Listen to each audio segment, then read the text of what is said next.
हज़रत नाज़रीन व ख़वातीन अस्सलामु अलैकुम व रहमतुल्लाहि व बरकातुहू। क़ज़ा नमाज़ों की नियत करने का सही तरीक़ा क्या है, आज की इस वीडियो में हम यही जानने की कोशिश करेंगे। तो देखिए, अगर आपको मालूम है, आपको याद है कि किस दिन में कौन सी नमाज़ छूटी है और किस दिन में कौन सी नमाज़ आपकी रह गई है, तो फिर आप उस दिन की क़ज़ा नमाज आप पढ़ें और उसी दिन की तख़सीस के साथ और उसी नमाज की तख़सीस के साथ जो आपकी नमाज रह गई है, जो आपकी नमाज छूट गई है। प्रैक्टिकल मैं आपको बता रहा हूँ। मिसाल के तौर पर आप किसी सफ़र में थे और वह सफ़र याद है और उस सफ़र में जो आपकी नमाज छूटी है वह नमाज भी आपको याद है। आपकी मिसाल के तौर पर फजर की नमाज सफ़र में छूट गई है और उस नमाज की आप क़ज़ा करना चाहते हैं। तो जब आप फजर की उस नमाज की क़ज़ा पढ़ना चाहें तो आप वहाँ पर यही नियत करें कि सफ़र में जो मेरी फजर की नमाज छूट गई है मैं उसी की क़ज़ा पढ़ रहा हूँ या पढ़ रही हूँ। बस नियत दुरुस्त है, नियत काफ़ी है।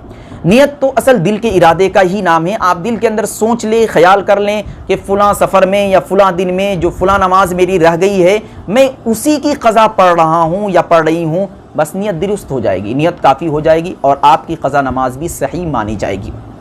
लेकिन आपके ज़िम्मे बहुत सारी नमाज़ें हैं और आपके ज़िम्मे बहुत सारी नमाज़ें छूट गई हैं और आपको मालूम नहीं, आपको याद नहीं कि कितनी नमाज़ें छूटी हैं और आपको ये भी मालूम नहीं है कि कौन से दिन में कौन सी नमाज छूटी है और मैं कौन कौन सी नमाज की क़ज़ा कर सकता हूँ या कर सकती हूँ, क्योंकि आपको याद ही नहीं कि कितनी नमाज़ें छूटी हैं, कितनी नमाज़ें क़ज़ा हैं।